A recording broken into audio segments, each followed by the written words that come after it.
All right, ladies and gentlemen, welcome back to another episode of Whistle Talk. Mike D, the referee, joining you once again here from lovely New Jersey on a nice Sunday morning. Coach Chip joining me from the wonderful world of Georgia. Coach Chip, how you doing, buddy? I am golden, brother. Hot, sweaty, but golden. All right. Well, I could say this week was a good week for Coach Chip. He did not have any negative comments about the refereeing going on in his football games this week. Coach, why was that? Because we didn't have a game.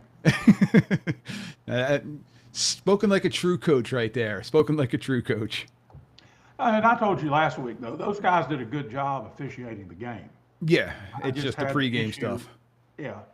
And it was more or less, that wasn't griping as much as it was just to encourage the officials to know the rules, because it does put us in a bind as coaches, No. game plan wise. So we don't need to rehash that, but so everybody knows I'm definitely not down on officials. I mean, look who I hang out with. Why, thank you. Maybe. Yeah. So, Coach, before we dive in, where can the friendly folks find you at? You can find me on Twitter/X. I'm Coach Chip at Chip Siegel. That's SEAGLE. And it's Football Talk with Coach Chip group on Facebook. You don't have to be a coach to join. Just come on over there, and you may want to read. A lot of officials listen to this podcast, I know. You may want to go over there and see what us coaches are saying. And there's been some good stuff going on there lately as we're getting the season rolling all across the fruited plain. And then, of course, you can find me on YouTube at Football Talk with Coach Chip, and then the podcast, Football Talk with Coach Chip, the podcast. That's the name of it. Yep, And I just dropped one this morning with a coach from Upper Missouri. He coaches at Putnam County High School, and they've got one of the coolest nicknames in the country. What do you got? You got to listen to the podcast. That's called the teaser there, ladies and gentlemen. Good job. And I intentionally didn't mention it in the description or anything. And as a matter of fact, right before I said, tell us about your nickname, Coach, Coach Hughes, and boop, I went to a commercial break. Ooh, look at you. Well, speaking of commercials, I got to drop my little spot here. So this episode, once again, ladies and gents, is brought to you by refshop.us.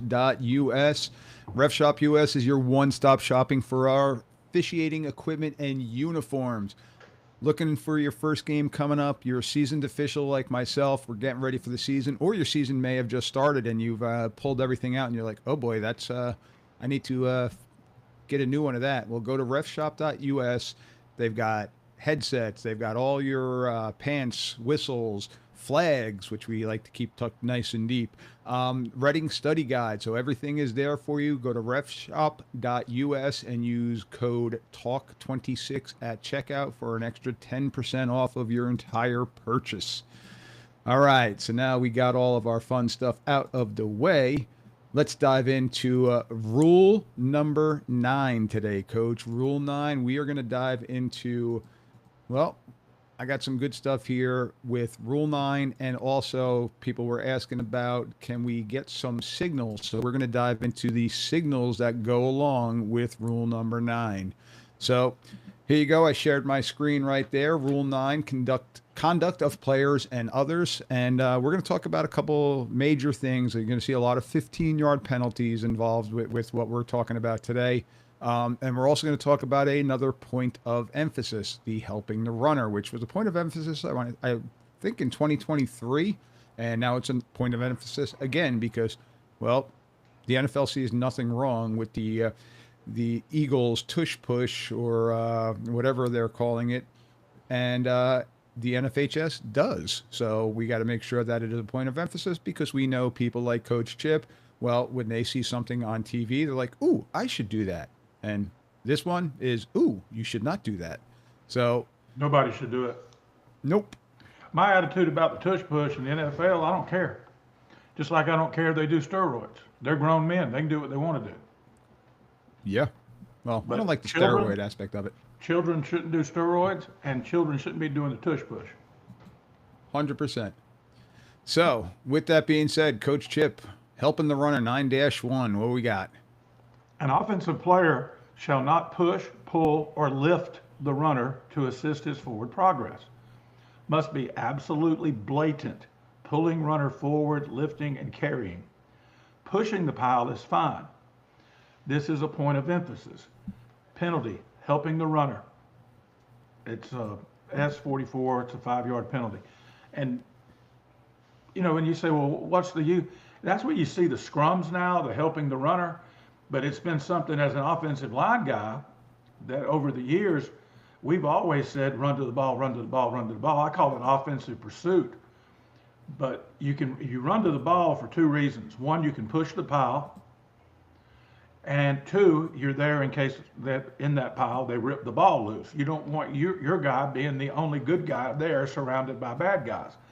So go and push the pile, but don't push the running back. Go in there and lay your hands on one of your guys and push your fellow lineman, or go in there and hit one of their guys who's hitting your guy. Yep.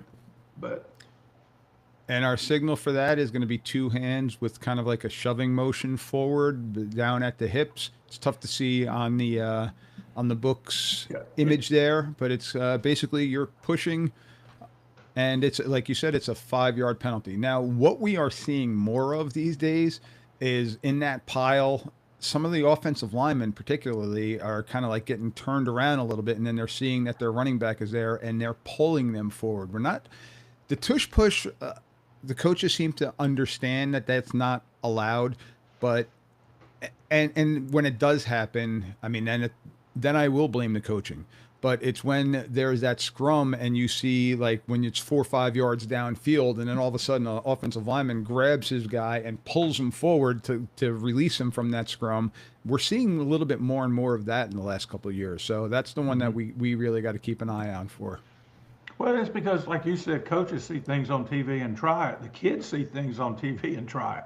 Yes, 100%. You know, it's the reason we have the knee pad problem now, because the college, I firmly lay that at the colleges. The colleges 1000%. let them do it, and now the kids want to do what they see on Saturday. 100%. And just working where I just finished up with our last scrimmages. I actually did 4 varsity scrimmages this week, and week 0 for us. I don't know why I don't call it week 1 anymore. We're in week 0, even though it's the first week, starts this week. So I've got a game Thursday night. And so this week and weekend starts our New Jersey regular season schedule. So we're in full thick of it now. And one thing we did do is before the games, before the scrimmages, is we pulled both teams together and we went over the points of emphasis. We went over the different rules and things like that. And we talked about, still saw prismed shields out there, and coach, that's not okay. It's a scrimmage today. Today is technically a practice. So what you do on a practice, I don't really have a problem with, but come Thursday, Friday, Saturday this week, can't have it. It's got to come off or you're going to have to go out. And the same thing with the knee pads. I saw the kids rolling them up, the bike shorts, like we talked about. Daniel always jokes around about his Oklahoma kicker that had the true bike shorts this past year. It's not okay. So we got to make sure that we get that stuff out. Oh, real quick. I listened to a podcast either yesterday on the way home or the day before on the way down there. And it's a guy who used to coach here in Georgia, and he's an administrator now, and he has a good little podcast. And he had the executive director of the Georgia High School Association on. Okay. And he explained why Georgia this year is really made a point of emphasis of the knee pad thing. And I mean, sending out memos every Friday to the coaches, the schools, the officials. Last year, Mike, when Georgia teams get on ESPN all the time. Yes. And last year, in one of those early season Georgia games, somebody from the Federation home office in Indianapolis was watching it. And those guys were running around with their knee pads pulled up. Ain't nobody thrown a flag on it yet. Well, they took the Georgia High School Association, removed them from the National Rules Committee. Really? They said, we can't have somebody on the Rules Committee who's not enforcing the rules. And Georgia had to jump through hoops. The new executive director, Dr. Tim Scott, I think it's Tim, it's Dr. Scott anyway. They had to jump through hoops and say, here's what we're going to do, kind of show them this is what we're going to do.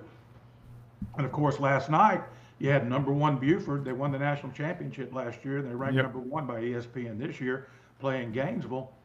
And I looked for it, and they had those knee pads down, dude.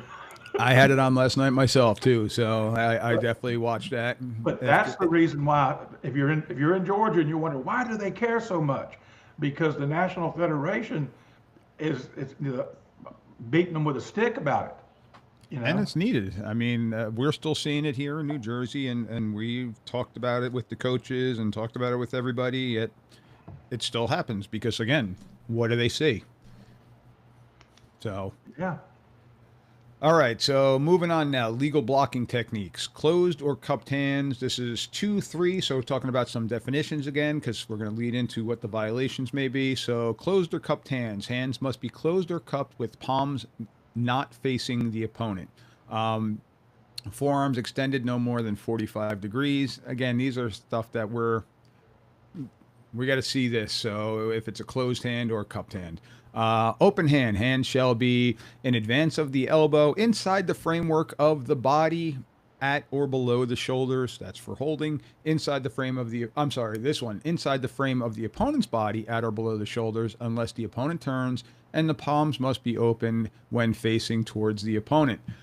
You cannot swing, throw, or flip an elbow or forearm to strike the opponent. So the old forearm shiver that we used to see, okay, Coach Chip's doing it right now. A lot of wing tees. That was an old school wing tee with the flipper up high and the wing up high here. But throwing that and shoving that, it's technically a violation. So you do still see it with linebackers per se. When a down block is coming and a tackle's coming down, they're kind of giving them a little shiver right there. But that's more so, that's going to be acceptable. All right, But now Coach. this is still legal Yes. to hit. You just Yes. can't do that. Yeah.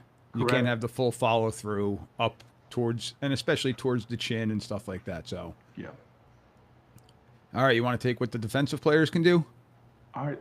Nothing. Just stand there and get blocked. Offensive love that. A defensive player may also use unlocked hands, hand or arm to ward off an opponent. Any player during a loose ball may push, pull, or ward off an opponent in an actual attempt to get a loose ball, provided such contact is not pass interference, a personal foul, or illegal use of hands. I mean, it literally becomes a melee when there's a loose ball. Correct. When you see that beanbag come out because the football has been fumbled, it's wild, wild west in essence. But as long as it's not something that is going to be of the 15-yard variety where you're potentially looking to injure somebody or something like that, yeah, you can push, you can pull, you can force, but you got to be making an attempt towards the ball. All right, so we have illegal use of the hands and holding. This is 921, 922. An offensive player, except the runner, shall not use a blocking technique not permissible by Rule 232, 233. Illegal use of the hands, which is a signal 42. We're going to be here. 10-yard foul. Grasp or encircle a teammate to form an interlocking block. Okay? 10-yard foul, S44. Use hands, arms, or legs to hook, lock, clamp, grasp, encircle an opponent. We got our holding, S42, 10 yards, and we'll talk about the enforcement spots a little bit later. And the runner may not grasp a teammate. Illegal use of the hands, S42, 10 yards. You don't see this one as much, but Coach, I know you can talk about it with especially teams that are running power and counter. A lot of the running backs are taught to get into that hip of that puller, that second puller, to have them be the lead blocker through. We used to see people like grabbing onto the back of that tackle or that H-back's jersey to try to get themselves through. Now you're just seeing the kind of the palm, and they're kind of just guiding their way through until they can explode on through that hole. But yeah, we used to see that of them grabbing a teammate. Yeah, we call it hog, hand on guard. There you go. And we put a towel hanging out of the back of his pants, and that back's got to bring that towel back There you go. because we want him to get that close to it. Real quick, one of my concussions in college was because of the interlocked blocking. Used to see it a lot on special teams, on kick returns and stuff. Yeah. Yeah, we did it a lot in college. They'd come together and then they'd go kick. I was the guy they kicked. And they did two things illegal that would be illegal now. Yeah. They timed it up where both of them gave me they were interlocked and they did that. A double forearm shiver. Yeah, we had a big steep hill on the sideline on our big long practice field at Troy. When the next thing I realized, I was laying about 10 feet up that hill. Ooh. I mean, they told me, they said, because I was running down the sideline and they hit me. And I don't remember flying through the air, but they said it was kind of funny. That's nice of them. Yeah. All right, Coach. Illegal use of hands holding here. A defensive player shall not use a technique not permissible by Rule 232 and 235. A defensive player shall not use his hands to add momentum to the charge of a teammate on the line of scrimmage, like pushing him or throwing him. A defensive player shall not contact an eligible receiver who is no longer a potential blocker. The penalty is illegal use of the hands, and it's a 10-yard penalty. A defensive player shall not use his hands or arms to hook, lock, clamp, grasp, encircle, or hold an opponent other than the runner. Penalty, holding, 10 yards. All right, you defensive guys, that means you can't be tackling my pulling guards. Yes. Also, I want to jump back up to the contact and eligible receiver who is no longer a potential blocker. Again, this one is the old school mentality, and especially with your shallow crosses, with your crossing patterns going in front of linebackers or right behind the linebackers. If that receiver is not coming to block you, or they're not a potential blocker, you cannot just lay them out. So we got to make sure that we understand that. If they look like they're going to block you, yeah, again, there's the word potential blocker. But we can't just contact an eligible receiver who is no longer a potential blocker. And there's no 5-yard rule here with the NFHS. None of that stuff is in it. It's, are they going to be a potential blocker or not? Then you got to lay off them. You got to let them run their route. We used to, that's how we used to teach them to defend our linebackers to defend the shallow cross. Yeah. We don't Decleat to tight ends. You knock his pecker in his watch pocket. Yep. And that's why they teach the tight end to use me, the umpire, as their screener so that they don't get decleated. Oh, thanks, guys. Us umpires love it. All right, illegal blocking, 931. Blocking by a player, either on the offense or defense, is illegal when there is kick-catching interference, forward pass interference, or a personal foul. Illegal blocking on kick plays now. So we're moving on to the kick game. 933, 934, 937. Coach Chip, take it away, sir. A receiver who is given a fair catch signal shall not block until kick ends. Penalty, blocking after signal. Wow, I didn't realize it was a 15-yarder. Okay. Kicker or place kick holder on a free kick shall not be blocked until advance 5 yards beyond the free kick line or kick has touched ground or any player. So if the punter just hangs out behind the line of scrimmage or the kicker, you can't. Okay. Unless they're now, if that return brings it all the way back and they're a potential tackler, yeah, go for it. Yep. So lay off those soccer guys that we just begged to come out there and be our kicker and punter. Bingo. No member of the kick team on a free kick shall initiate contact to an opponent until the kick has traveled 10 yards or K is eligible to recover the kick or R initiates block in that expanded 10-yard neutral zone. Correct. It is an illegal block and it's a 10-yard penalty. And now I also want to go back to one of our points of emphasis again this year that the NFHS kind of cleared up the editorial with.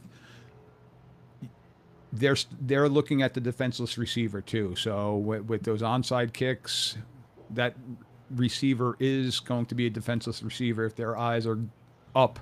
Correct. So they want to see that tackling motion or that stuff, not just blowing them up. So, but a lot of return teams now are, when their hands team is out there, they want that front line to block the kickoff team. Mm-hmm.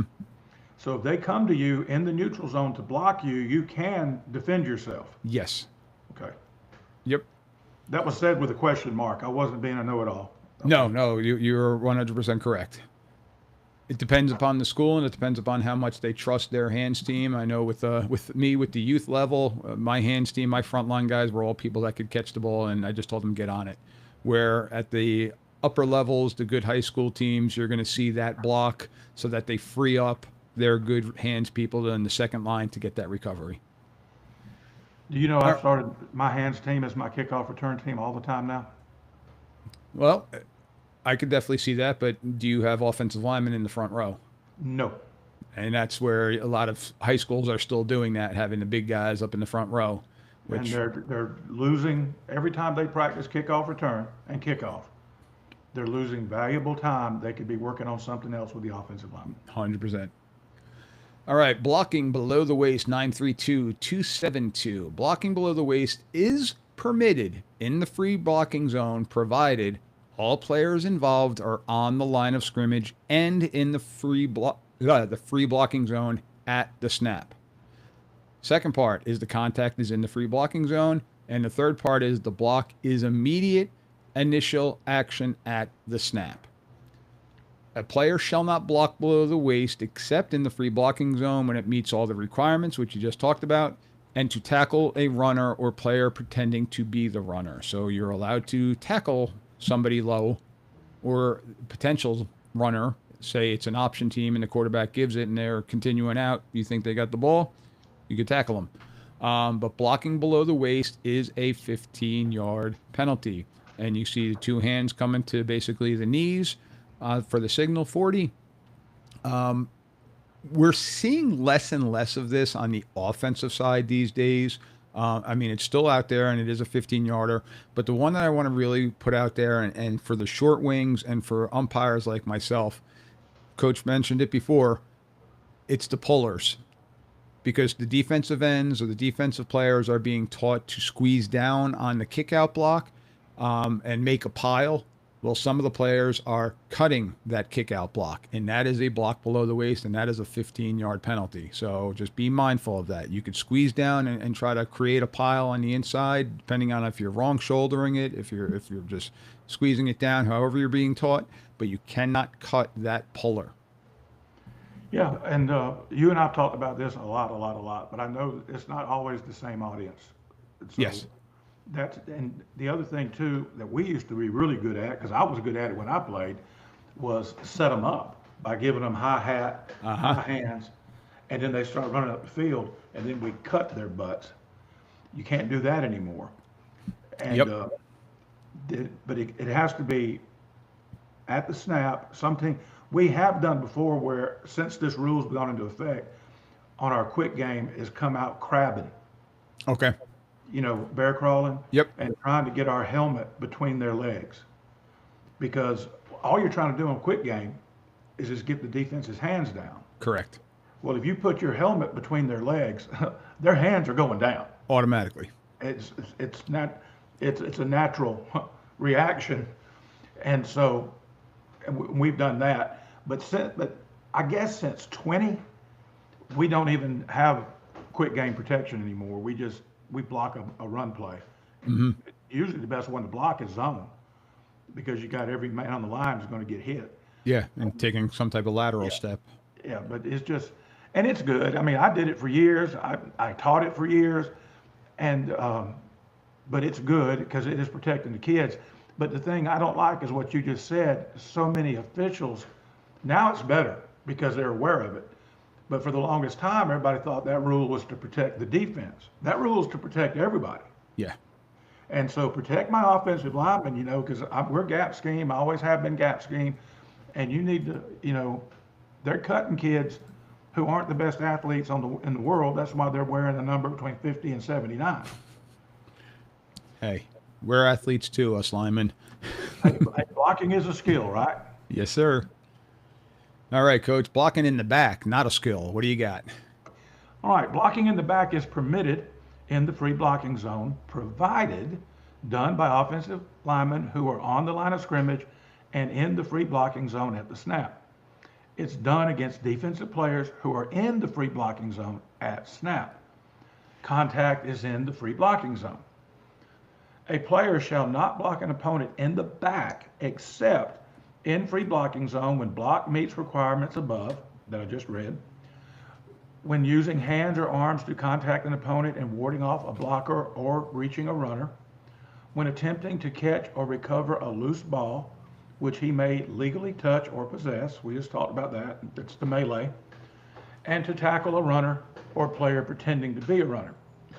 Penalty, blocking in the back, 10-yard penalty. All right, I want to go back to 217, Rule 217 with the free blocking zone, just to give the definition of what the free blocking zone is again, because I hear it all the time by defensive linemen, even sometimes middle linebackers. Oh, you got blocked in the back, and I'm like, well, it's okay where that occurred. So the free blocking zone is a rectangular area extending laterally 4 yards either side of the spot of the snap. So from the ball, so we got basically an 8-yard wide box that includes the center being right at the ball, and 3 yards behind each line of scrimmage. A player is in the free blocking zone when any part of their body is in the zone at the snap. So for your linebackers that are snugged up nice and tight within 3 yards, if you get blocked in the back, that's in the free blocking zone. And again, we're looking at this. We're not going to sit there with the tape measure and know, all right, that was at 3.5 yards. But just understand, in that tight area, if you get a down block coming, a good counter team, and you step one way on the counter and you start filling, and then you come back and they get you in the back, it's probably going to be a legal block at that point in time. Basically, do you pretty much just, because, 4 and 4, just tackle to tackle? Yeah, and what we'll do, and this is on me as the umpire, is looking at the width. If you're in a true nasty old Texas Tech style splits where you're like 4 yards from the center to the guard, well, that's going to be one thing. But if you're in the traditional formation, 2 or 3 we're deep. even going to give the tight end most of the time being in the free blocking zone. Mm-hmm. So again, we're not going to nitpick with that, but yeah, we're going to go basically tackle to tackle. And if the tight end's in a normal alignment and it's normal splits, and again, I've seen more and more teams going with much tighter splits these days than the super wide splits. Yep. So we're going to give the tight end the benefit of the doubt with that one too. All right. 936. Chop blocks and clipping. And you don't hear these terms often anymore, but the chop block one is a combination block by 2 or more teammates where one block is below the waist and one is above the waist. It doesn't matter what order, with or without delay. So it doesn't matter if it's immediate at the snap. You got one high, one low. We got a chop block. And you see this a lot. Excuse me. You see this a lot with your option teams. Where they're trying to kind of slip one person, but they're making contact as they're releasing him, and that backside partner is coming low. So if I post high and my partner comes and cuts, even though they cut immediate and at the snap, my post makes it a chop block. But if I'm trying to avoid the contact, and learn this from Navy of stepping through and Yes. kind of dropping my shoulder, if I'm looking to avoid contact, I'm not going to throw that one, because I'm not initiating the contact. If the defensive lineman initiates on me in the scenario like that, we're probably going to let it go and just talk with everybody about it. Now, our clip 251 is a block where the initial contact is below the waist and from behind. You don't see that much anymore. No, you do not. And where we used to see this more often, it was a team that would have a tight end and a slot, and that wing back, and that wing back would kind of crack down and clip there. But a player shall not chop block or clip. Both of these are going to be 15-yard penalties. Our chop block is S41, which is hands coming down to the hip and kind of like a chopping motion. 15-yard penalty. And our clipping is one hand going behind the knee to signify for the clipping signal. And I'll tell the story again, and I've told it, I think, every year when we cover this one that I've been with you. Years ago, we had a kid that he was the backside tackle on a power, and his job was to post hinge or gap hinge, whatever you call it, where Yep. you're playing, where he steps down in the B gap to cut the B gap off, and if nothing comes, he opens up to keep something from running around the backside edge. And our center blocked back, and he blocked back low. He was a little bitty guy, and every block he did was low. He blocked back, and he hit the guy below the waist. Well, when he hit the guy below the waist, the guy got knocked back toward our tackle and hit our tackle in the back, and my tackle reached out and put his hand on him, and they called that a high-low block. All I'm saying is watch the whole thing, because I think I even showed you that clip Yeah. about 3 years ago. Yep. Watch the whole play, guys. And again, not that there has to be intent, because it can be dangerous even if it's an accident. Correct. But I'm just saying, be sure to watch the whole thing. Because I'm going like, how's it a high-low? My guy's gap hinging. I couldn't see it. It was on the far side for me, because you can't see the other side. But in my head, I'm saying, but so when I got back and watched the film, I went like, that wasn't a high-low.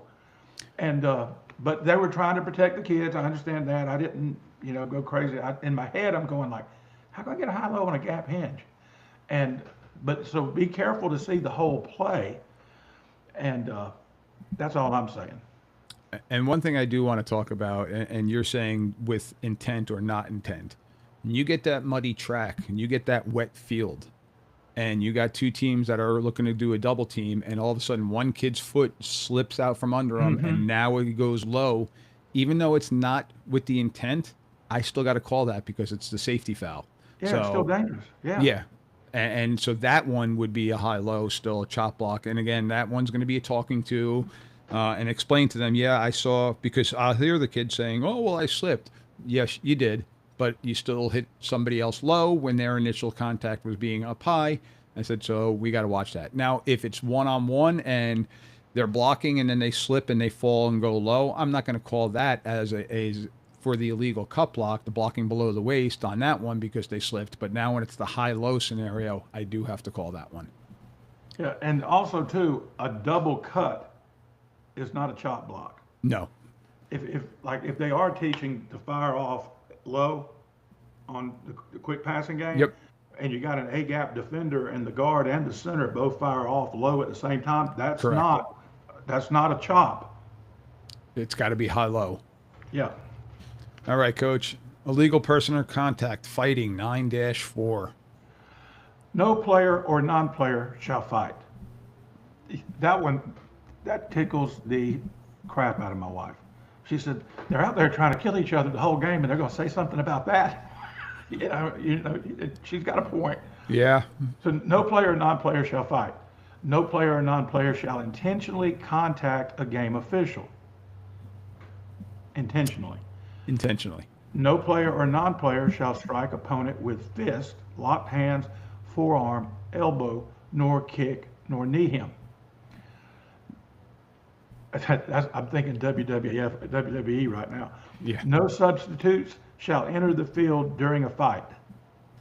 And that, okay, hang on, let me finish reading. The penalty for fighting is 15 yards and disqualification. Penalty for intentionally contacting an official is 15 yards and a DQ. Coaches, we have to be careful. We can't expect the referees to know what I'm about to say. Let's say it's third down and it's 3rd and 5 and we gain 2 yards. So now it's 4th and 3 and we call for punt team. Mm-hmm. Meanwhile, a fight just broke out, or two guys are throwing hands, whatever you want to call it.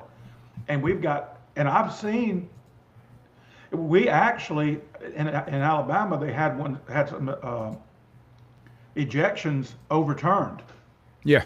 Because they proved on film they weren't running out to the fight, and they were the coaches called for, and so when that happened, we had a big thing with our coaches and said, hey, don't just call punt team when it gets 4th down.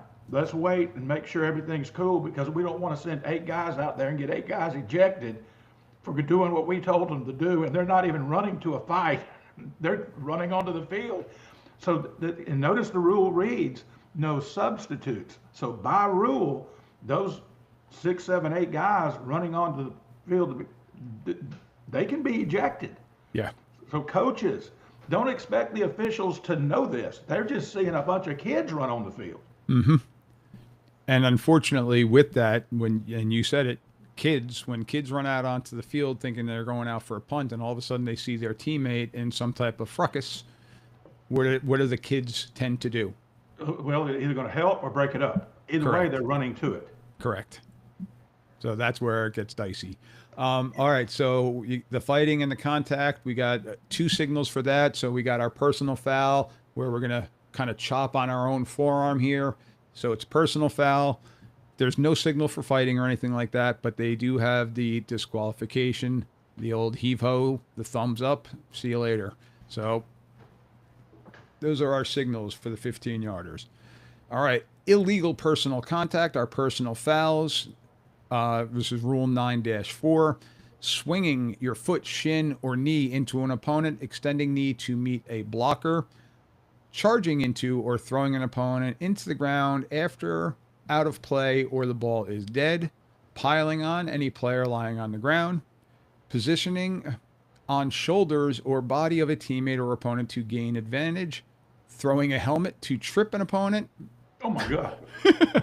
initiating contact with an opponent whose helmet has come off completely. These are all personal fouls. Signal 38, chop onto the forearm, and that is a 15-yard foul. It's also a penalty if you keep playing after your helmet comes off. Correct. Go back. The swinging foot, shin, knee into opponent, that's the leg whip, right? Yes. But we'll also see it, and this one I don't like, getting off of a pile. Oh, yeah. Yeah. So, But I used to use the leg whip. shh. Yeah, I did too. My shins don't like me today. You got to do it with the back of your leg. You try. Yeah. Sometimes you That's catch just- them with the front of their leg. But buddy, you can catch you catch somebody in the midsection, you can knock the wind out of a joker with a well-placed, well-timed leg whip. It's illegal. Don't do it. I didn't say do it. I just said I used to do it because it Yes. used to not be illegal. All right, Coach. This one, defenseless player, 943G and 23216. A player who because of his physical position and focus of concentration is especially vulnerable to injury. When in question, a player is defenseless. Okay, so if in doubt, benefit of doubt goes to the defenseless player. Correct. When a receiver attempting to catch a pass who has not had time to become a runner already in the grasp of a tackler, kick or punt returner while attempting to catch or recover a kick, player on the ground or runner who has given himself up. Yeah, you can't do that. As much as, but you can't. A guy's on the ground, you got to let him, Yep. Player obviously out of the play, and I got penalized for that when I was in high school, but player who receives a blindside block with forceful contact not initiated with open hand. Okay. A receiver, including the person intercepting the pass, who is forcefully contacted by an opponent that is not incidental contact, initiated with open hands or an attempt to tackle by wrapping arms around the receiver. Yeah, I had a guy one time, we had thrown a pass downfield, and there was a guy on the other team that I had an issue with earlier. Mm-hmm. At the corner of my eye, I saw him jogging behind the play. And he had his head on the play downfield. It was a long play. And I just wheeled back around, and I laid him out. And even in 1977, they gave me a 15-yard unnecessary roughness. Yep. And I said, what? And I want to go back to this one with the defenseless player. Signal is S38, which is the personal foul. There is no defenseless player signal, so it's just personal foul on the defense or on the offense, whomever it may be. Yeah. That'd be a good signal. Yeah. All right, so face mask. This one I do want to talk about because the NFHS still has a 5-yard face mask penalty. Let me repeat that. The Federation still does have a 5 and a 15-yard face mask penalty. So grasping an opponent's face mask or any helmet opening, chin strap, or even mouth guard is considered a face mask.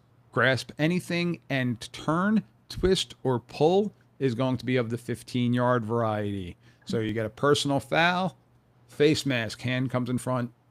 So it's signal 38 and signal 45.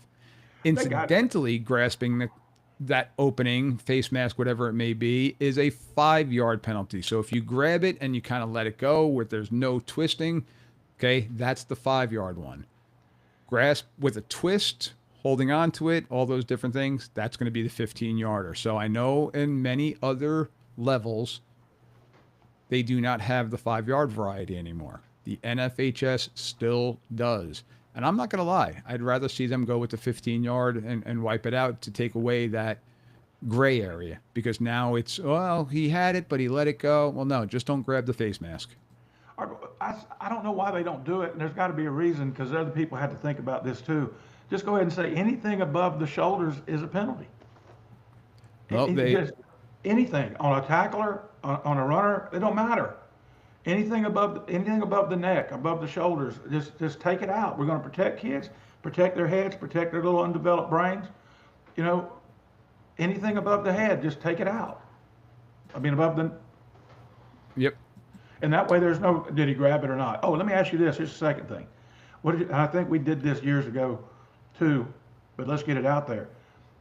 The runner can contact a potential tackler. He just can't, like with the stiff arm. With the stiff arm, he just cannot They grasp. can't grab the mask and twist, Correct. but they can put their hand on the helmet and push away a potential tackler. Yep. I got into it years ago online with some guy. I said, no, man. I said, watch TV, watch any game. You know, I mean, they're allowed to do that. They just can't twist. Yeah. All right, another one that is specific to the NFHS. So people that are watching the games on Saturdays and Sundays on ESPN and ABC and all those stations, here we go. Hurdling 943D, Coach Hurdling. And this used to be illegal in college ball too, by the way. An attempt by a player to jump with one or both feet or knees foremost over an opponent who is contacting the ground with no part of his body except one or both feet. Feet or knees foremost. Diving over opponent head first is legal. Opponent has hand, knee, anything on the ground, not hurdling, and it's legal. So if the guy's like on the ground and he's trying to get up and you just jump over him, that's not hurdling. Yep. But if he's standing up, yeah, it is a 15-yard penalty. You hardly ever see it. But coaches, teach your kids not to hurdle, because once they get in the air, they're open to all kind of mayhem. But the first college football game I ever went to, they called hurdling. And what was the signal for it? I don't remember. I was only like 7 or 8 years old. We went to an Auburn game because Auburn's right next door to where we lived in Phoenix City, Alabama. And it was before the students came back on campus in September.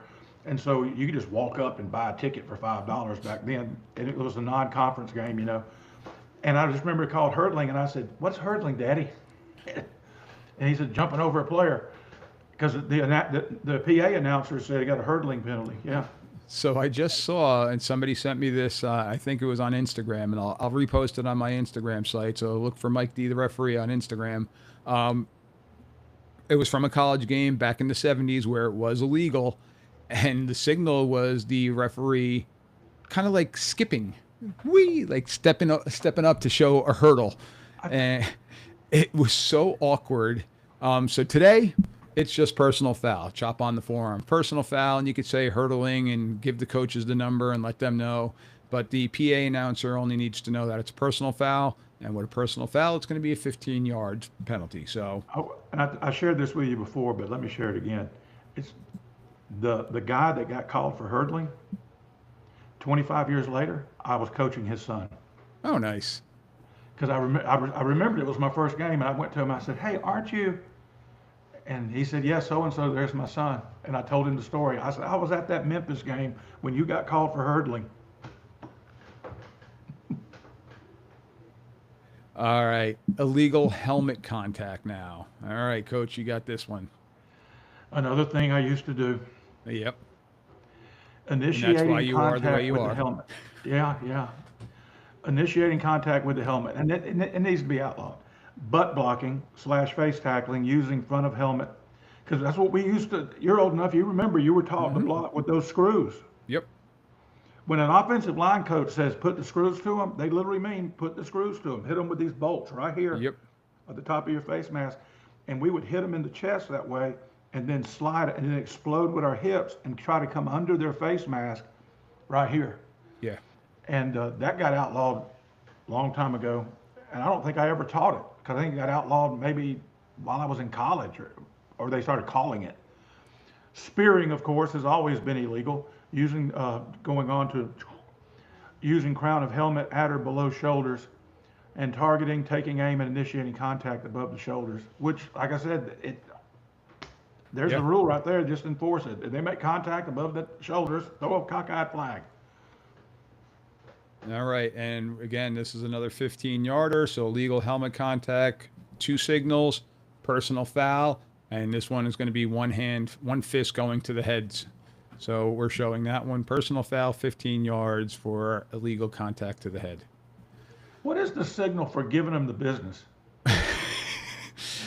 Jerry Markbright? He's Yeah, you're giving him the business. giving him the business. Yep.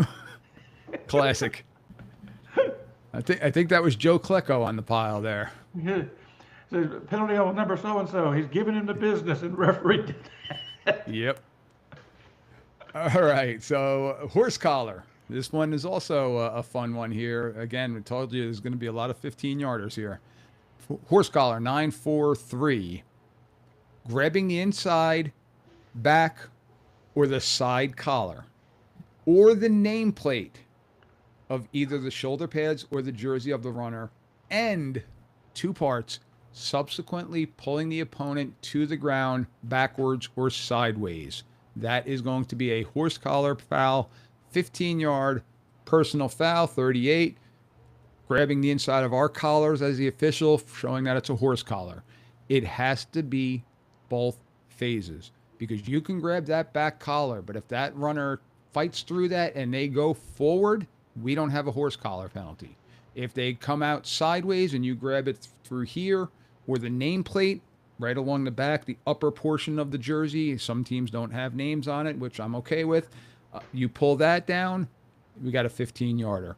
But you So gotta we pull it have to to the have ground. both things. Correct. So even if you kind of just pull on it and it goes backwards and then continues going forward, we got nothing. It's got to be to the ground. Well, what we're teaching defensively is to grab whatever you can grab, pull to slow them down, and let go and then tackle them. Mm-hmm. You know, like you can grab that thing, slow them down, and then wrap them up, and that's Yep. legal. We actually, our DC has a drill that he practices that. We come up behind the kid, grab him, pull him back, and then tackle him. 100% good. But again, for us officials, has to be both phases of it. All right, Coach, another fun one here. Blindside. Yeah, another thing we used to do back in the day, Mike. Yeah. The highlight films were all about these. Oh, yeah. A block against an opponent other than the runner who does not see the blocker approaching. At one time, that was called a dream. Execute a dream come true. Yeah. He's not looking. Executing a blindside block outside of the free blocking zone with forceful contact is a foul unless initiated with open hands. Illegal blindside block, it looks like that's the personal foul penalty, and Yep. then you do this right here. Yep. 2 fists together. Yeah. But that, again, yeah, I know we used to do it, but you can still execute that block without totally destroying that guy. Well, you can still totally destroy that guy. If you lower your shoulder and then you finish with your hands coming out, I got nothing. Like we're not taking out the big hits necessarily. We're taking out the shoulder into that blind guy, and then typically what you're going to have with this, you're going to have a 15-yard blindside block, and then you may have a tack on 15-yard unsportsmanlike, because that kid a lot of times is standing over the guy that they just blindsided. So you can double it up on that one. So you have a live ball and a dead ball. And we had the issue when they started calling that, our receivers were basketball players, and they would do this and run into the kid.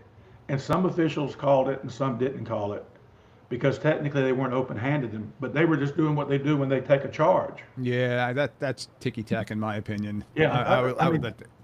but now if they'd run through them, but Yeah. If anything, I think you're going to hurt your own hands this way because you're not well, defending they didn't yourself. want to use, but they didn't want to do this because they didn't want to mess up their hands, Yeah. their fingers.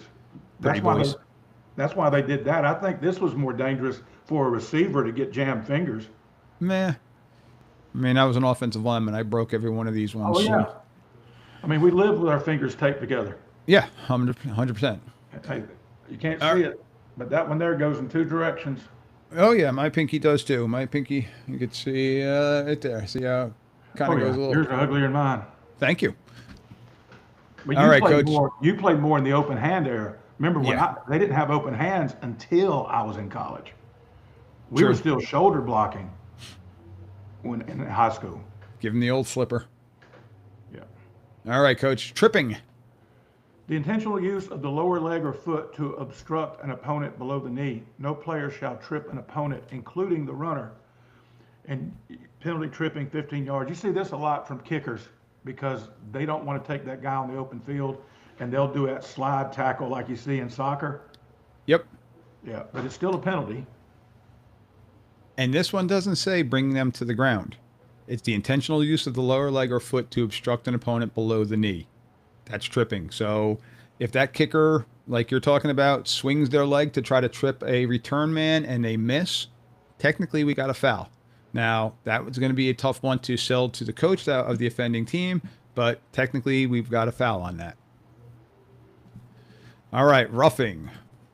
Roughing the passer, 944. The passer, definition of a passer, a player who throws a legal forward pass,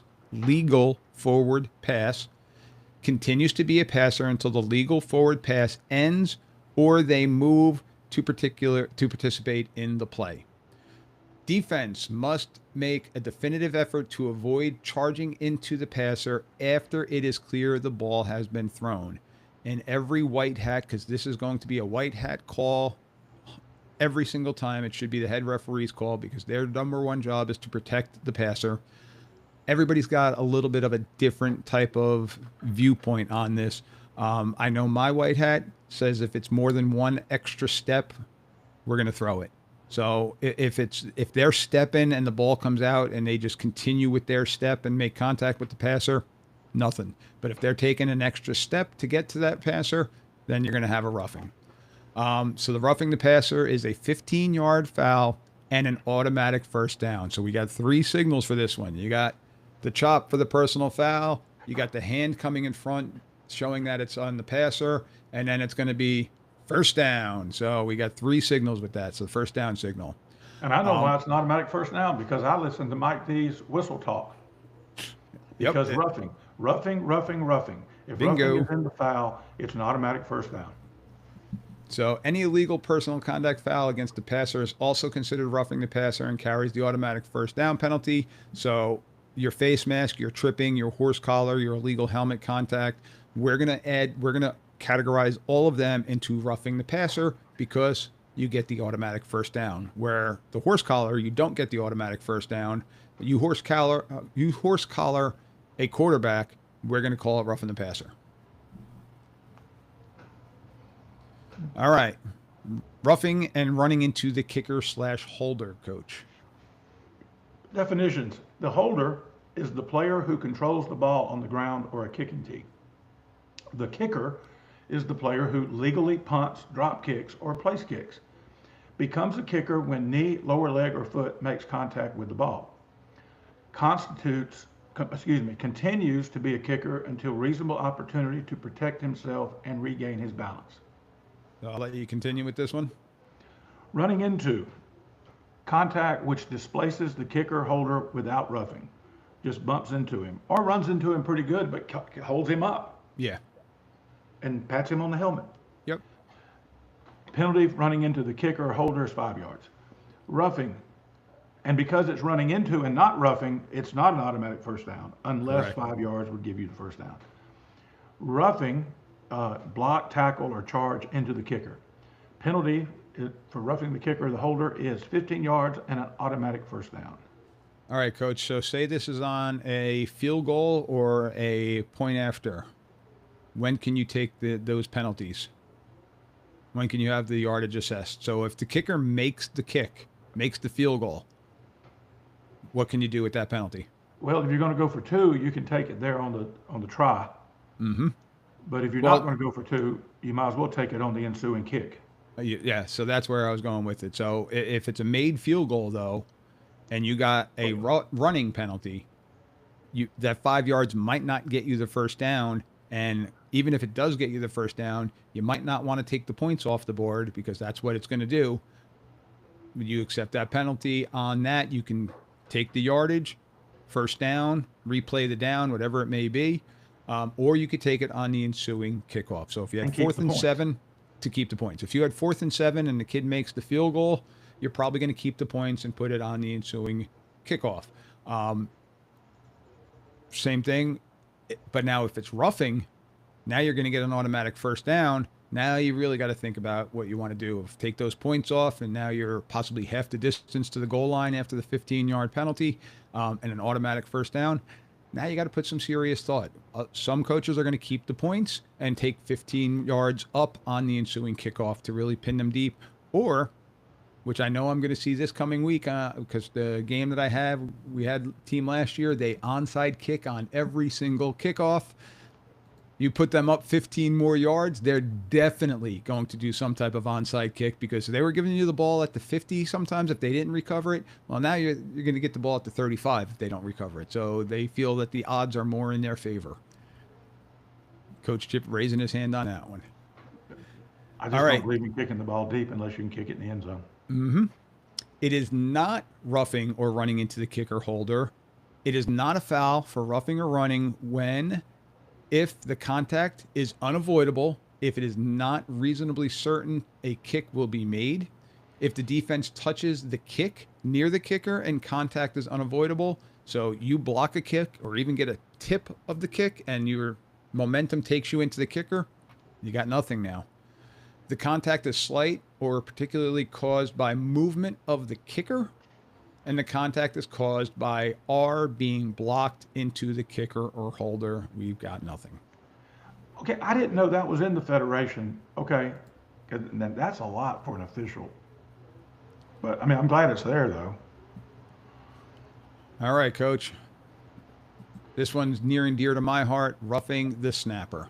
Yeah, yeah, me too. The snapper remains a snapper until he has had a reasonable opportunity to protect himself and gain his balance, or he moves to block or participate in the play. The defensive player shall not charge directly into the snapper when the offensive team is in a scrimmage kick formation. It's a roughing the snapper, and since it's roughing, it's 15 yards and an automatic first down. Yes, sir. So I want to clarify this one because A, I used to be a long snapper, and B, I am now an umpire. This is my priority on our scrimmage kicks, is me protecting the snapper. And every type of field goal or extra point, you're going to hear me saying, stay off the snapper, hold their kicker. What this means is if you are an A-gap defender and you're trying to go for the block and your initial step is going over the snapper's legs because the snapper is going to have a wider stance, if you're not initial stepping to the snapper, I've got nothing. If your first step, and I had this past week in a scrimmage, the A-gap defender was on the left side of the center, so I was picturing this from the defensive side. I'm standing behind the defensive lineman. He's on the left side of the center. His first step was with his right foot on a 45-degree angle towards the center. I'm going to call that one because his initial step was towards the snapper. You line up head up on the snapper, and you take a step into the gap when the ball is snapped. You're good. Also, and I know I'm throwing a lot at you, you're an A-gap player, you're rushing through A-gap, and that guard who's being taught to block down and close off that gap waffles you, and you fall into the center. I've got nothing. All right? So there's a lot of little things that I'm looking at here to try to make sure that that snapper is protected. And typically you're going to see this foul on extra points and field goals. You don't typically see it too often on punts. Yeah. And that's why you try to have an athlete at snapper on your punts because you know a lot of teams are going to lay off of him and he can get a free release to go down and cover the punt. I love having athletes at snapper. That's why I did it. Oh, okay. That's what you tell your wife and your son. But Yes. Shh. All right, now, go. also coaches, and to defend the officials, just because your snapper winds up on the seat of his britches doesn't mean he was roughed, because a lot of teams go down and grab the snapper's leg with the guards and build that wall. Yep. Well, they hit the guard, and the guard falls over, and he doesn't let go of the snapper's coming down with him. Yeah. So just because, and mamas and daddies, when you see little Junior out there sitting on his backside, it ain't because he got roughed. It's because a lot of times it's because his guard pulled him down. So, the only person that can really see it is you. Yes. You, Mike. That's my priority. You're not going to see it from the sideline. No. All right, Coach. Illegal personal contact, flagrant. Flagrant, not fragrant, but flagrant. Coach right now is very fragrant. I'm very fragrant. A foul so severe or extreme that it places an opponent in danger of serious injury and or involves violations that are extremely or persistently vulgar or abusive conduct. If any illegal personal contact fouls are judged or determined by a game official to be flagrant, penalty will also include disqualification. Disqualifications in New Jersey also include suspension from the next contest, and they also do in Alabama and Georgia.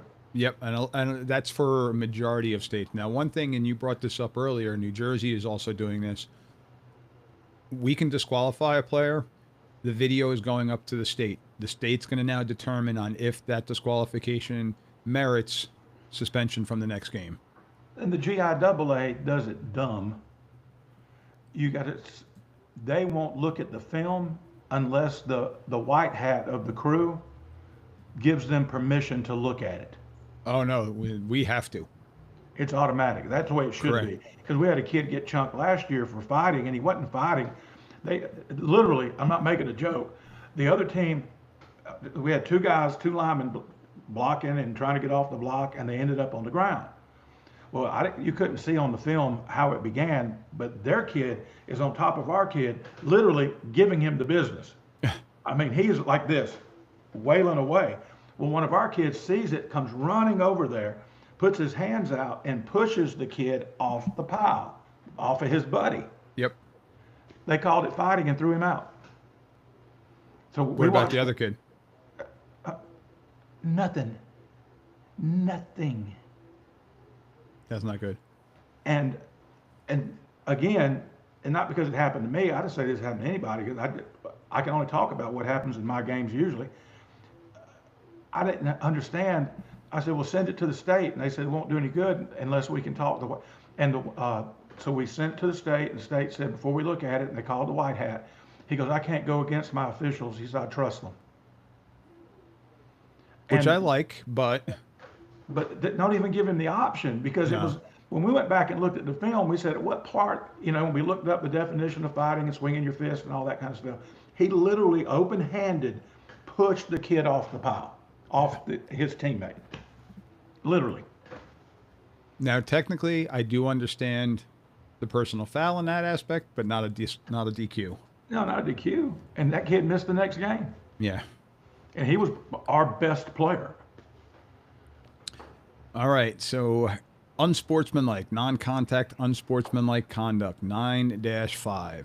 No player shall act in an unsportsmanlike manner once the game officials assume authority for the contest, including but not limited to the use of profanity, insulting, or vulgar language or gestures, any delayed, excessive, or prolonged act to focus attention on themselves, refusing to comply with the game official's request, spiking the ball or otherwise not leaving it on the ground or handing it to the official.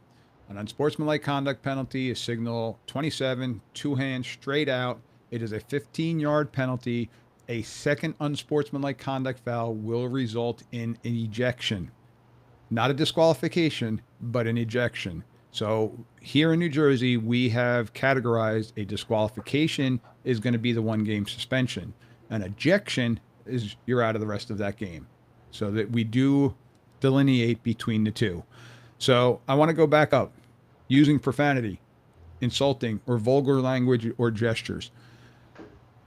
I don't know the last time I've worked a high school game, no matter what level, where I don't hear vulgarity, profanity. Do I like it?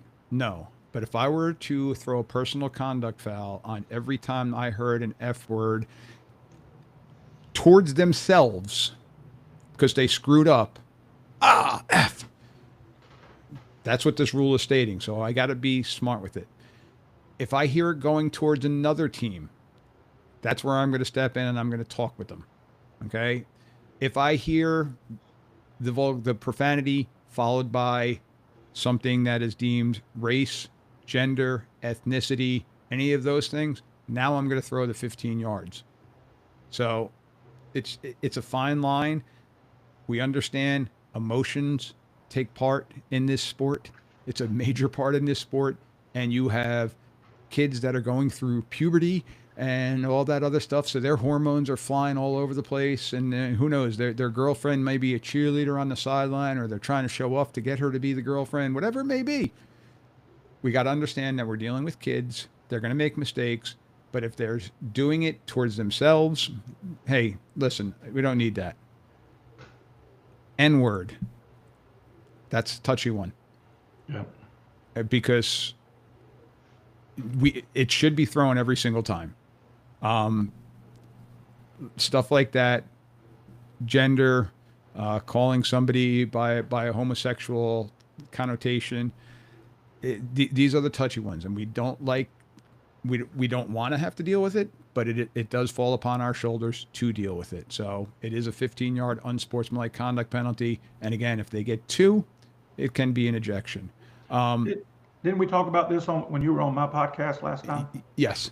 Yep. Coaches, tell your kids they can get flagged for using it on their own players too. Yeah. It's not just calling the other team an ugly word. Yep. But just saying like, "Come on, man, you blank and blank." Yeah. And that's happened to me. You know, our team leader, we couldn't believe it. And then he explained, he went, "Oh, yeah." And again, that's one that I would really like to have this stern talking to instead of throwing that 15-yard, because it's emotions typically, especially towards their own teammate, but just helping them understand why that could potentially be a 15-yarder, I think is more beneficial. Mm-hmm. All right, Coach. 3-7 substitutions. Talking about the definitions. Replaced player.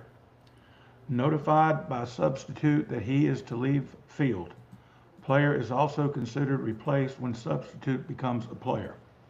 Substitute, team member who replaces teammate or fills vacancy. Becomes a player when communicates with teammate or game official, enters the huddle, positioned in formation, or participates in the play.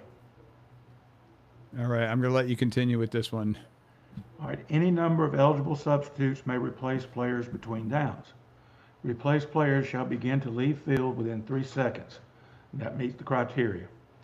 Must leave field on side which his team box is located and go directly there. I want to come back and ask you a question about that one. Substitute can't become player and withdraw. Same dead ball period. Player can't withdraw and re-enter as a substitute. Same dead ball period. Unless penalty is accepted, dead ball foul occurs, charge timeout, or period ends. That's the exception to that last bullet. Yep. Penalty for an illegal substitution is 5 yards. It's considered a dead ball foul. All right, must leave the field on side which his team is located and go directly there. I saw that happen years ago, and the kid was split out wide on the other team's sideline. He realized, oh crap, I'm not supposed to be in, and he jumped off on their sideline. Yep, that's they didn't throw a flag. That's an illegal the kid substitution. Stayed there. The play played out, and then the kid jogged off the field, went across the field, and I was like, I don't think that's kosher. Yeah, and that's probably one where the official on the sideline was like, "Wait a minute, what? Did that just happen?" One of Yeah. those scenarios. Oh yeah, it's kind of like a basketball guy when he sees a traveling call that's so obvious, he goes, and Yeah. he don't even call it because it was just so obvious, you know. Yep. So that signal for the illegal substitution, like you mentioned, is a dead ball. So hand straight up in the air, saying that it's a dead ball, and then one hand across the chest is signal 22. So 7 and 22, dead ball, illegal substitution, 5-yard foul, replay, whatever down it is. Now let me ask you this. Now, all right, all you officials, are you live? Are you live today, Mike? Yes, but not many people are on back and forth. Okay. I want to ask, and and you're listening to this recorded, I want you to pitch in with Mike, or you can contact me at siegel.chip@gmail.com. I recently did a video and a podcast, a bonus podcast episode, I call it, about special teams. And I told the story about years ago, it's like early aughts. We're playing a team, we're on defense, and you can see it's like 3rd and long. And I'm in the box, and I'm the offensive coordinator, and so okay, they're about to punt because I can see they got their punt team, they got the punt alert, punt teams all grouped up there, and so it's probably 3rd and 4, 3rd and 3, whatever. Mm-hmm. I mean 4th and 4, 4th and 3, something like that, and the offensive team starts jogging off the field. The punt alert guys start jogging onto the field. Well, when they met each other, and you couldn't tell in the heat of the moment what had happened, they all turned around and went back in the opposite direction. So then they lined up and ran an offensive play. Yeah. I think that's illegal in college and the NFL. I don't know. What about federation? It's illegal in the federation as well. It's illegal? Yes. Yep. But it's hard to pick up because we didn't pick it up. Now on the film, it was obvious. Yeah. You could see, you know, and they all did it. But especially at field level, heck, I was in the box and I probably wasn't even paying attention because I was probably getting ready to call my first play, my 1st and 10 play. But because I was in the box, this is early odds. But I thought it was genius. No, and It was sneaky. And this is going to be one where we're going to go with the discretion of that side, that wing official that's there on, like you talked about, special teams coordinator might not be in the OC's headset about what's going on, and they see it's 4th and 7, so they're like, punt team, go. And all of a sudden they start going out onto the field, and the offensive coordinator is like, no, offense, stay out there. So you got to kind of take it with the context of how it's playing out. If it's designed to be deceptive, it should be called. If it's just a mistake by 16-year-old kids, we should let it go. Again, the preventative officiating in that aspect. Does that make sense? It's the reason my defense became my punt return team. Yeah, because then you don't have to do any modifications. From that point on, we may put one in, like we take a jug butt out and put the return man back deep. That's predominantly what you're seeing these days is very minimal substitutes because you got to be able to play defense. You know, but that I thought it was genius, and I don't know at the time if it was an illegal substitution or not, but I did find out you can't do that on Saturday and Sunday. Yeah. Yeah. All right, so continuing with substitutions 3-7. During a down, replaced player or substitute who unsuccessfully leaves the field and does not participate in the play constitutes an illegal substitution. So they were subbing somebody off and they didn't get off in time when the ball was snapped. You got a legal substitution. 5 yards, that's a live ball foul. Entering substitute shall be on the team side of the neutral zone when the ball is snapped or free kick. Okay, 5 yard, live ball foul. And during a down, a replaced player or a substitute who enters the field but does not participate constitutes an illegal substitution. So if that player runs out onto the field and they create the 12th player on the field, or they were just late getting on, if they didn't do anything, we're not going to throw anything on that one. I'm sorry. We are going to have an illegal substitution, not an illegal participation, because an illegal participation is a 15-yarder. So that's a 5-yarder. So let me rephrase that. Mm-hmm. During a down, the replaced player or substitute enters the field but does not participate. We have a legal substitution, 5 yards, which leads us to our next slide where we're going to talk about participation. So participation by a replaced player or substitute constitutes illegal participation.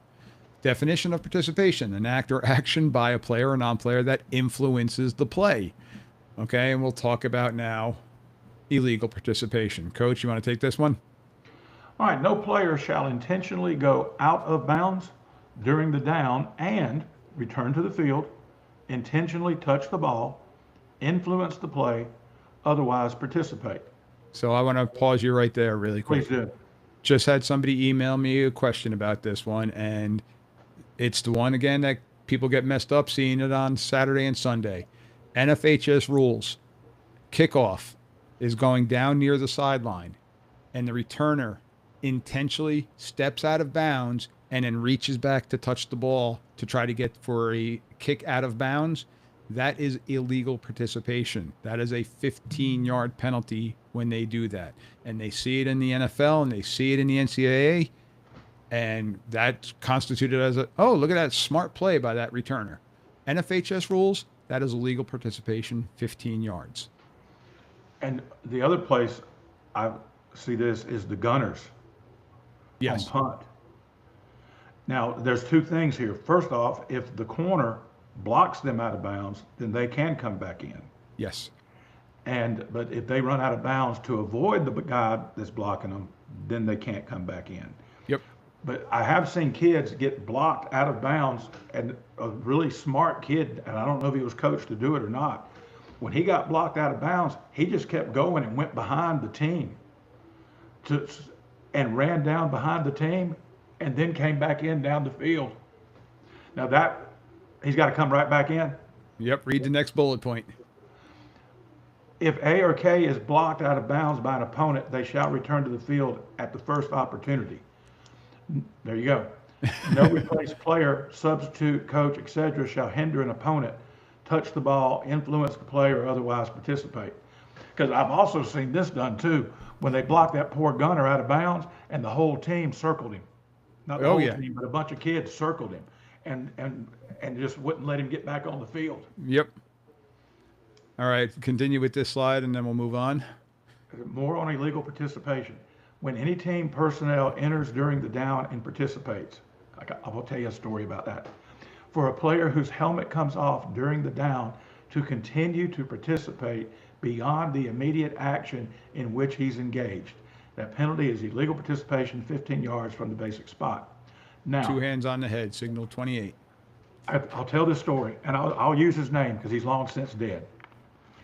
There was this notorious coach, and whale of a coach, named Shorty Johnson down in South Alabama. And he was finishing up his career about the time I was starting mine.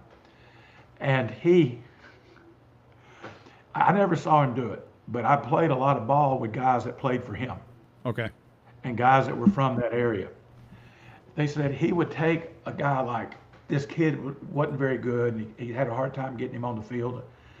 And he would send him down in the player's box about 25 yards down the field and tell him just step on the field after the ball snapped.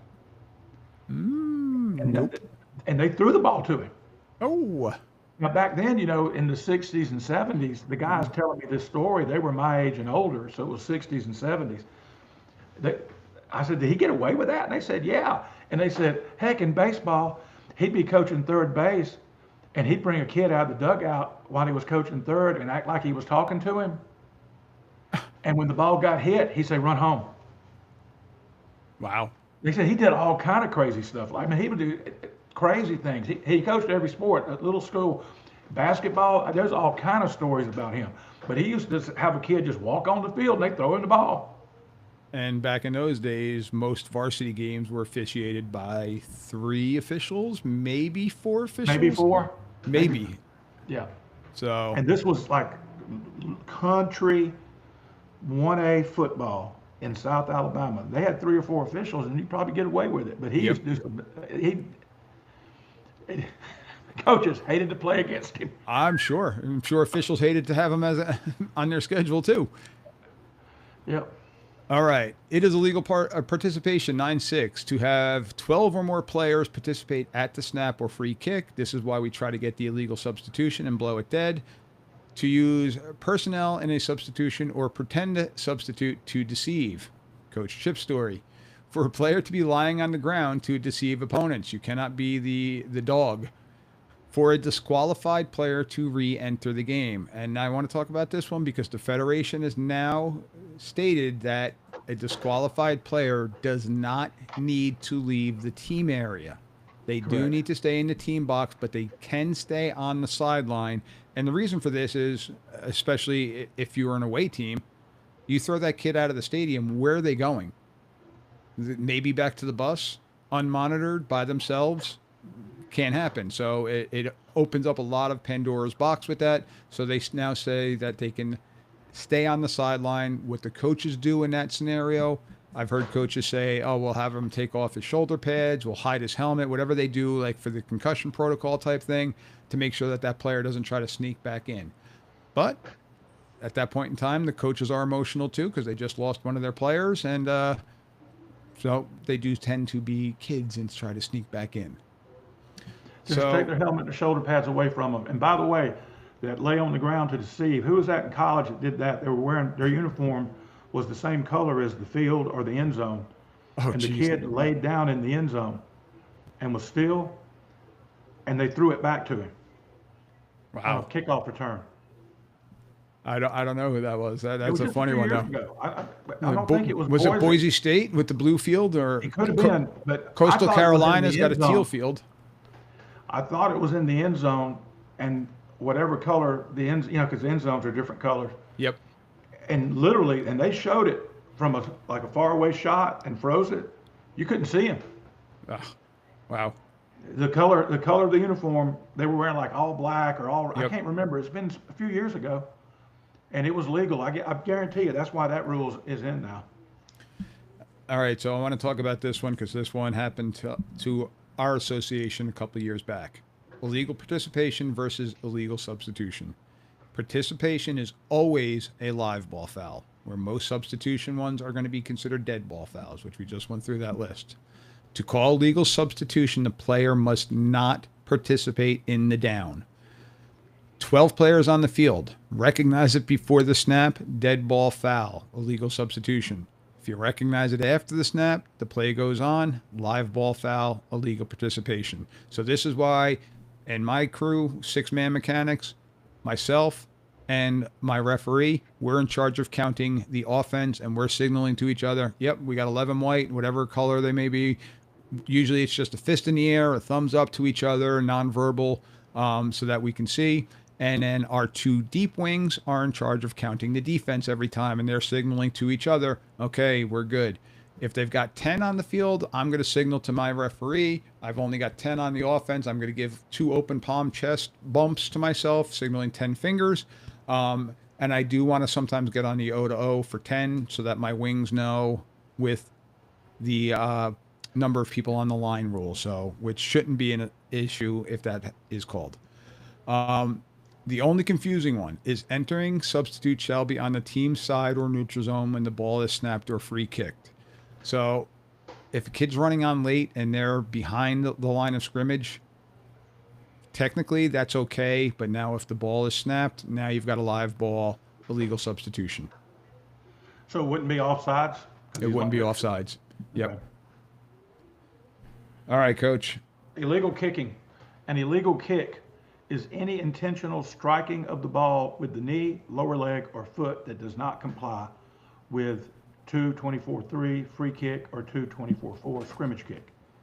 Basically, any deviation from the kicking definitions is an illegal kick. No player shall intentionally kick the ball other than free or scrimmage kick. Penalty, illegal kicking is 10 yards. Illegal kicks are treated as a fumble if ball was live prior to the illegal kick. Yep. So play continues, and it can be recovered by the other team, and they can take the ball and decline the penalty or whatever. Yeah. Correct. And we've talked about that one before, so we're gonna move on with this one. So illegal batting now, 9-7. No player shall bat a loose ball other than a pass or fumble that is in flight, a low scrimmage kick in flight, which they are attempting to block in or behind the neutral zone. The exception is a K player may bat towards his own goal line on a grounded scrimmage kick beyond the neutral zone or a scrimmage kick in flight if no R player is in a position to catch the ball. Okay? If there is somebody within area to catch the ball, then you have KCI. So we got to give them the afforded protection to do that. So a pass or fumble in flight, you could bat the ball.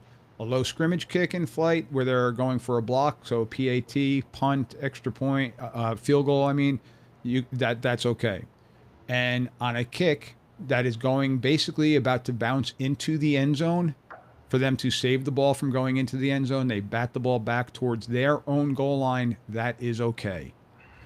Any pass in flight may be batted in any direction unless it's a backward pass batted forward by the passing team.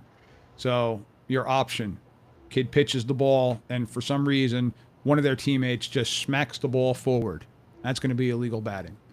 Ball in player possession cannot be batted towards a teammate. Illegal batting is signal 31, which is one hand touching your shoulder, 10-yard penalty. All right, we talked about unsportsmanlike, so I'm going to move on with this one. All right, Coach, restricted area and sideline control. Point of emphasis, ladies and gentlemen. Point of emphasis, 2026.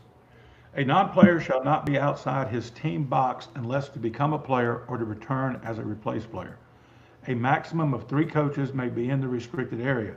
They must vacate when snap is imminent. That means it's about to happen, y'all. No non-player or coach shall be in the restricted area where the ball is live. And here we got the diagram of the team boxes, the coaches area, and the restricted area. And this is why us officials love the the turf fields, because they typically have a big white line that's designating where that is going to be, not just for out of bounds, but to get the substitutes out of there and to get the coaches out of there. And then the team box is behind it. So it's a 25-yard line, a 25-yard line, 2 yards deep. And each state can adjust that one. It's a 2-yard belt in front of the team box. This is the coaches area, and the restricted area is all the red, 2 yards around the outlying of the field where you'll see your photographers, your administration, and all the other people might be in that area. Well, keep them out of the restricted area still because that's our area to work. All right, so here we've got 3 violations with the restricted area and sideline control. 983. Verbal warning always comes first. Verbal warning always comes first, sometimes even second, even third. Like, coach, get out of the way. We're going to throw the flag on you. The first time we throw a flag, it's going to be a sideline warning. So you're going to see 2 hands pushing back, sideline warning. That's now telling everybody, I'm fed up with it. You're in my way. Get out of the way. Sideline warning. Second offense is 5-yard sideline interference. Dead ball foul. Sideline interference is 2 hands behind the back. The third time, it's now a 15-yard. And it will go with sideline interference and unsportsmanlike conduct. Unintentional contact between a player and an official in the restricted area, unintentional, not on purpose, is a 15-yard sideline interference penalty. Guys, gals, once again, that is our office. Get out of there. If I'm running downfield and I'm trying to watch the play, which you're screaming at me about or that I'm missing calls, well, if I have to turn and look to see if I can run, well, I can't turn and look to see what the play is. If I run into you because I'm doing my job, it is automatically 15 yards. Oh, I'm sorry, I didn't mean to. No, it's 15 yards. If there is contact, which now is danger to us officials and sometimes you coaches, because some of us are big. So if we're running down the sideline and we roll through you, that's a 15-yard penalty on you and you just got your ass run over. So please be mindful of that. All right. Coach, we got 2 more slides here on unfair acts. No player shall hide the ball under a jersey. Oh, man.